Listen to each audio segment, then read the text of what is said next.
अब तक की जो बातें हैं वो टेलीविज़न मीडियम के बारे में ज़्यादा हुई, तो मुझे लगता है कि मैं थोड़ा पुराना आदमी हूँ। मैंने अखबार से अपनी पत्रकारिता शुरू की थी और उस ज़माने में जब मैं आया था आज से करीब 43-44 साल पहले औपचारिक पत्रकारिता में 1979 के टाइम्स में मैं ट्रेनी जर्नलिस्ट था। 79 में मेरा सिलेक्शन हुआ था, तब से मैंने शुरू किया, तो ये थोड़ा पुराना वक्त है। और वो दौर ऐसा नहीं था कि एक एक साल 2-2 साल में लोग अपने संस्थानों को छोड़ देते थे। और कहा जाता था, खासकर टाइम्स ऑफ इंडिया समूह के बारे में, हालांकि अब वो बात नहीं रही, कि वहाँ तो डोली आती थी तो अर्थी ही जाती थी। जो ज्वाइन करता था वो रिटायर होकर ही जाता था। उस तरह के दौर में मैंने पत्रकारिता शुरू की, तो मैं आपको थोड़ा पीछे ले चलूँगा।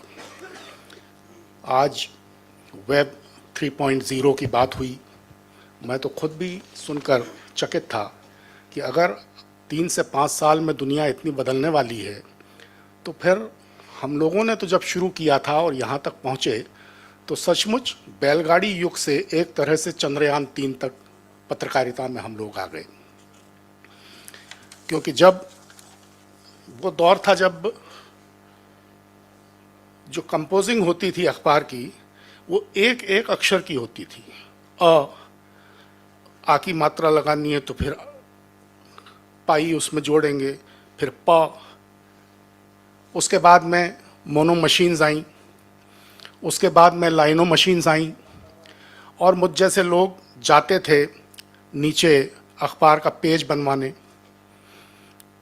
तो जो टेक्नोलॉजी थी, वो टेक्नोलॉजी क्या है और एक अखबार कैसे आकार लेता है, उसको हम लोग देखते थे, समझते थे और भावनात्मक रूप से जुड़े रहते थे। आज की जो पत्रकारिता है, वो पत्रकारिता ऐसी है कि उसमें ये जो भावनात्मक लगाव है वो समाप्त हो गया। टेक्नोलॉजी इतनी एडवांस्ड हो गई कि कौन क्या कर रहा है किसी को कुछ पता नहीं। पहले सबको पता होता था कि कौन क्या कर रहा है। एनीवे, आता हूं मुद्दे पर कि चुनौतियां क्या हैं आज के मीडिया के सामने और आगे की संभावनाएं क्या हैं। मुझे लगता है कि मीडिया के सामने तो जो चुनौतियां हैं या नहीं हैं, और उससे मीडिया के लोग कैसे निपटेंगे या निपट रहे हैं, सो वो जाने। मेरा मानना यह है कि आज का मीडिया आज के समाज के लिए चुनौती बन गया है।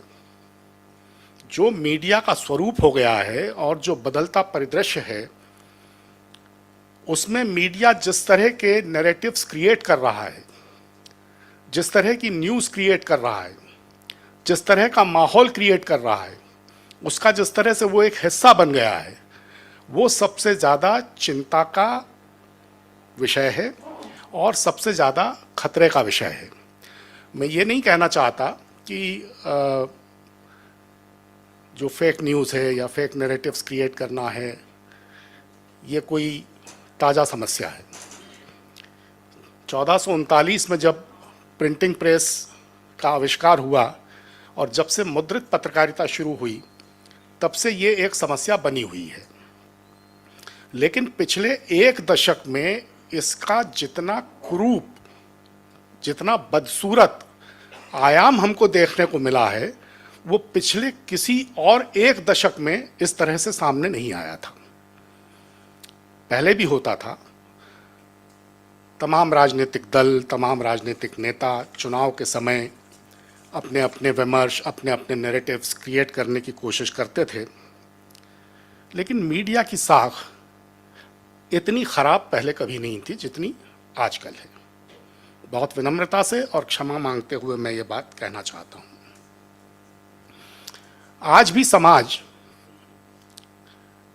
ये मानता है कि हर मुद्रित शब्द सच की स्याही से लिखा हुआ है। लेकिन क्या आज ये स्थिति है कि हम ये माने कि हर मुद्रित शब्द या हर बोला हुआ शब्द सच की स्याही या सच की ध्वनि में डूबा हुआ है?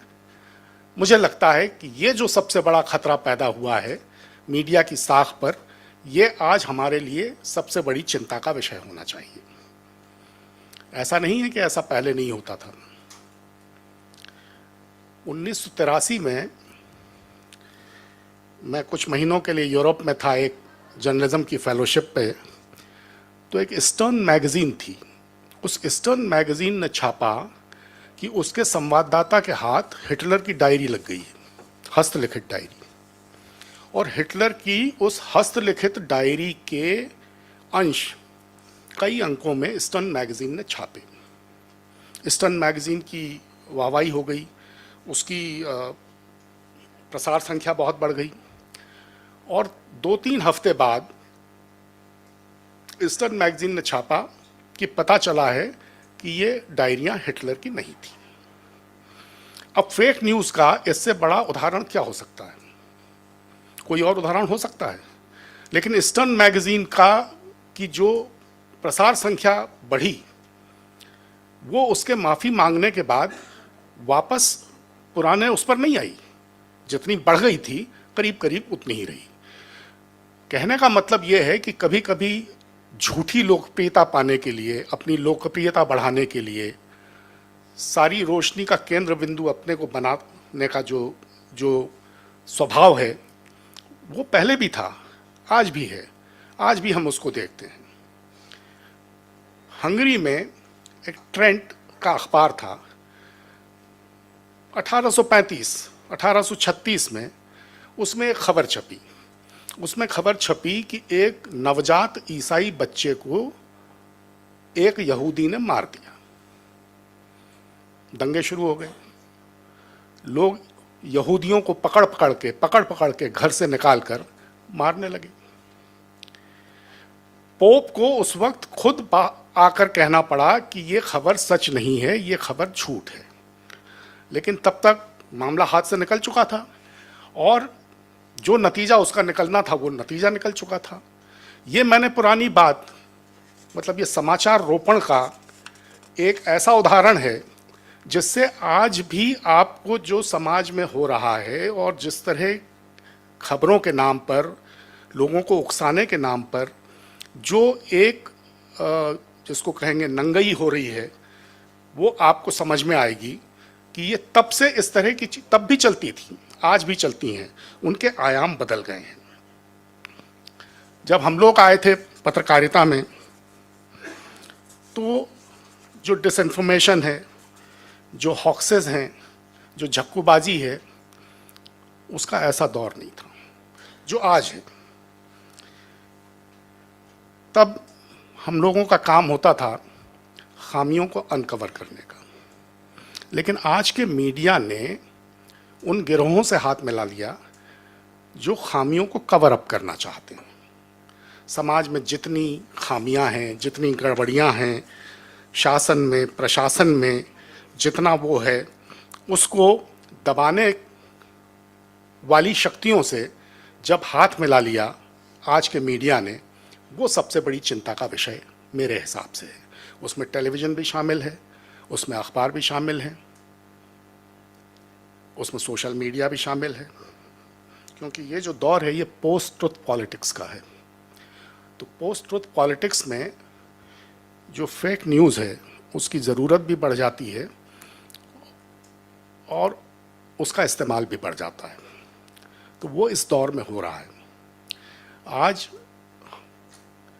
तथ्यों के आधार पर बात करने के बजाय भावनाओं को उकसाकर अपने नए विमर्श गढ़ने का दौर है। ये मीडिया के सामने सबसे बड़ी चुनौती है। बाकी आप सब लोग चूंकि मीडिया से जुड़े लोग हैं, सब प्रबुद्ध लोग हैं, इसलिए इस बारे में बहुत ज़्यादा कहने की ज़रूरत नहीं है।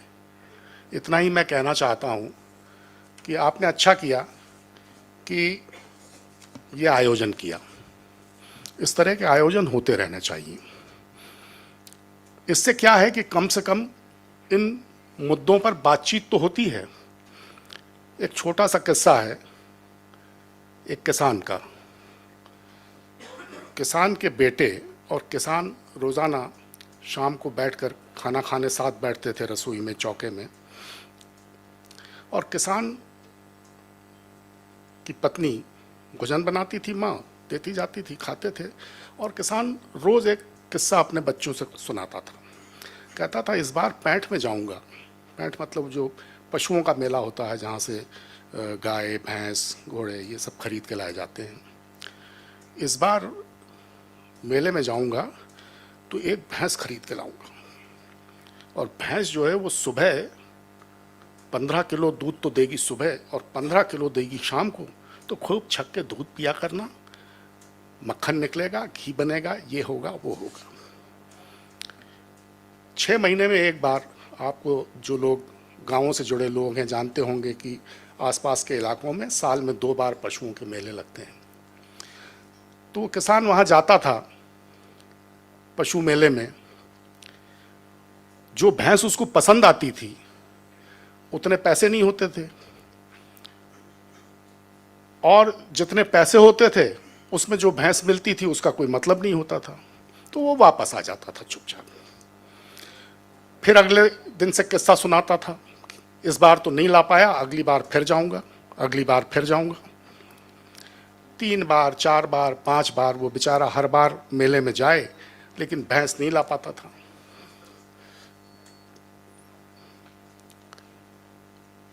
3-4 दिन बेटों ने ये महसूस किया कि खाने में कुछ स्वाद नहीं आ रहा, कोई बात है जो मिस कर रहे हैं हम लोग। तो क्या बात थी? बात ये थी कि किसान 4-5 दिन से, बाप जो था वो भैंस लाने की बात नहीं कर रहा था, क्योंकि 4-5 बार ऐसा हो गया, ला तो पाता नहीं था, सिर्फ बातें होती थी। तो अगले दिन बेटों ने कहा, अरे बापू तू बात ही नहीं कर रहा 4-5 दिन से, कुछ मजा ही नहीं आ रहा। तो उसने कहा, भाई क्या बेकार में बात करता रहूं, ये होगा ये होगा, सब ठीक हो जाएगा, माहौल बदलेगा, जो कुछ चल रहा है वो उस सब पर दुख करने की ज़रूरत नहीं है, भैंस आएगी 10 किलो 15 किलो दूध, ये सब मैंने बंद कर दिया। तो बच्चों ने कहा कि देख बापू बात सुन, तू भैंस ले आके मत ले आ, बात करता रहे, दिल लगा रहे। तो इस तरह के आयोजन कम से कम जो है हमारा दिल तो लगाए रखते हैं। तो मुझे नहीं पता कि मीडिया का ये माहौल बदलेगा कि नहीं। टेक्नोलॉजी बदलेगी, 3 से 5 साल में वेब 3.0 आ जाएगा, लेकिन जो मूल भावना है, जो मूल चरित्र है, जिसकी वजह से अखबार को, पत्रकारिता को एक सम्मान मिलता है, वो माहौल दोबारा आएगा कि नहीं आएगा मुझे नहीं पता। लेकिन फिर भी मैं निराश नहीं होना चाहता। वो गालिब का शेर है ना एक, ये आह को चाहिए एक उम्र असर होने तक, कौन जीता है तेरी जुल्फ के सर होने तक। अब ये 5 साल बाद, 10 साल बाद, 15 साल बाद क्या होगा तो पता नहीं, लेकिन नहीं, इस शेर को थोड़ा उलट के पढ़ने की ज़रूरत है कि आह से राह निकाली है असर की हमने, आह से राह निकाली है असर की हमने, हमको जीना है तेरी जुल्फ के सर होने तक। तो दीवारों पर दस्तक देते रहिएगा, दीवारों में दरवाजे बन जाएंगे।